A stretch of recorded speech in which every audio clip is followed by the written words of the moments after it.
নতুন কিছুর সন্ধানে প্লাস্টিক কিংবা পরিত্যক্ত পলিথিন দিয়ে তৈরি হচ্ছে জ্বালানি, পেট্রোল, ডিজেল সহ প্রিন্টারের কালি।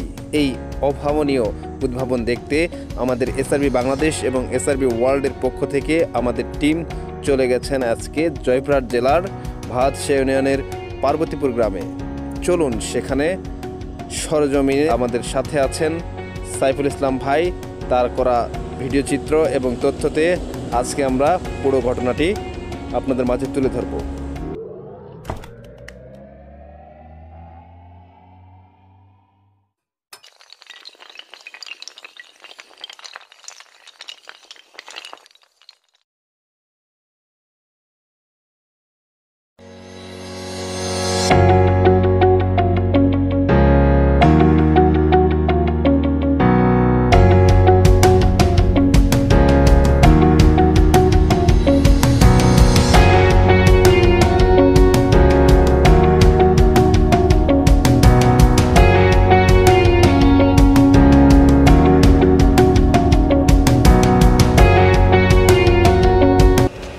তো দর্শক, আমরা এখন কোম্পানির যে আসলে যে কোম্পানির উদ্যোক্তা তার সঙ্গে এখন কথা বলবো।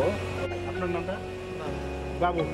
তো বাবু ভাই অনেক কঠোর পরিশ্রম করে, অনেক বুদ্ধি খাটিয়ে, অনেক কিছু ত্যাগ করে একটা কারখানার পিছনে লাগিয়ে আছে। এখান থেকে আসলে পলিথিন পরিত্যক্ত যে পলিথিন, যেগুলা মানুষের জমিতে ফসলের ডিস্টার্ব করে, এই ধরনের যে পলিথিনগুলো নিয়ে এসে বক্সের মধ্যে, এই যে ট্যাঙ্কের মধ্যে ঢোকানো, জাল দেওয়ার পর এখান থেকে তেল, বিভিন্ন রকম প্রোডাক্ট বের হচ্ছে। তো এই বিষয়টা নিয়ে বাবু ভাইয়ের কাছে কিছু কথা আমরা আসলে প্র্যাকটিক্যালি জানি। বাবু ভাইয়ের কাছে জানতে চাবো যে আসলে এই কারখানাতে কী হচ্ছে। আর বিষয়টা হলো যে এই যে এখানে আগুন জ্বলতেছে, এখানে আপনি কি করবেন বলে চিন্তা ভাবনা করেছেন?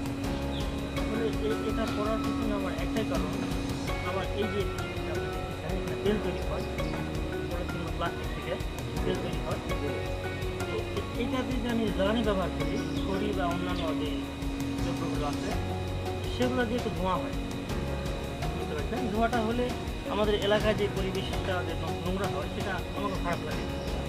যার জন্য আমি চিন্তা করছি যে এই জ্বালানি খড়ি ছাড়া অন্য কোনো কিছু দিয়ে দাওয়া দেওয়া যায়, সেই চিন্তা ভাবনা করে এখানে বাতাস এবং মোবাইল দ্বারা এই চুলাটা আপনি আবিষ্কার করেছেন। হ্যাঁ। আচ্ছা, ধন্যবাদ। আর এইখানে আপনি পলিথিন ঢুকান, এর ভিতরে কি পলিথিন ঢুকান? হ্যাঁ। এই যে এখানে যে বড় যে ইয়াটা দেখা যাচ্ছে, ড্রামটা, এর ভিতরে পলিথিন ঢুকান।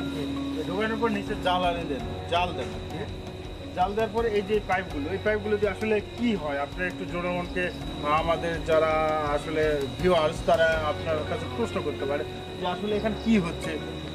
এখানে পলিথিন দেওয়ার পর নিচে জ্বালানি দেওয়া হচ্ছে, জাল দেওয়া হচ্ছে, তারপরে পাইপ দিয়ে এখানে কি হচ্ছে আপনি একটু বুঝে একটু বলেন। সর্বপ্রথম আমি যেটা করি সেটা হচ্ছে, এখানে আমি 50 কেজি পলিথিন দিই। 50 কেজি? জি। আচ্ছা।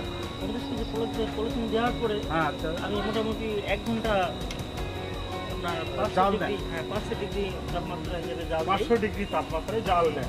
জাল দেওয়ার পরে এখান থেকে আপনার যে পলিথিনগুলো আছে ভিতরে, সেগুলা ওই 1 ঘন্টা জাল তারপরে সেটা অটোমেটিক তেল তৈরি হয়। তেল ভেঙে দেয়। এখানে কোনো অক্সিজেন প্রবেশ করতে পারে না। অক্সিজেন প্রবেশ হয় না। অক্সিজেন প্রবেশ না করতে পারায় হিট খায় পলিথিনটা তেল হয়ে যায়। এবং সেটা সেখান থেকে গ্যাসে তৈরি হয়। হ্যাঁ, ওই গ্যাসের সাথে আপনার ওই তেলটা আস্তে আস্তে পাইপ দিয়ে নিগত হয়। আচ্ছা। এদিক দিয়ে এসে এই যেমন এখানে আপনার তেল আছে। হ্যাঁ, এটা আছে। আচ্ছা। এটা হলো আপনার ডিজেল। ঠিক আছে। তারপরে আপনার ডিজেল যে তেলটা, এটা এখানে পড়বে। আচ্ছা। এই ডিজেল তেলটা এখানে পড়ে, এখানে এটা ইয়া করলে তেল পড়ছে। এটা তেল। এটা কি তেল? এটা ডিজেল। আচ্ছা, ডিজেল। এখানে দুইটা পাইপ দেখা যাচ্ছে। এটা দুটো এই জন্য দেওয়া যে তেলটা যেন তাড়াতাড়ি উঠে আসে। হ্যাঁ, যদি আপনি চিকন পাইপ দেন তাহলে আসে তেলটা আসে এখানে জমা। হ্যাঁ, এখানে জমা। আর এখানে চাপ দিলে তেলটা পড়ে। জি। আচ্ছা, ধন্যবাদ। এই তেলটা কি কি মেশিন আসলে এটা চালানোর ডিজেল জন্য? ডিজেল চালিত যেগুলো ইঞ্জিন ডিজেল চালিত যে সকল ইঞ্জিন, সব ইঞ্জিনগুলো চলবে। জি। ধন্যবাদ। আর এই পাইপ চলে গেছে, যে পাইপটা চলে গেছে, এখানে ডিজেল পড়লো, তারপরে আপনার এই এই যে অবশিষ্ট যে তেলটা এই এই পাইপ, যে এই জায়গাটা দেখতেছেন, হ্যাঁ, এটা। এটাতে আপনার পেট্রোল আসে। পেট্রোল, জি পেট্রোল কি পড়বে? হ্যাঁ, তুলতে হবে। বাকিটা তুলবো।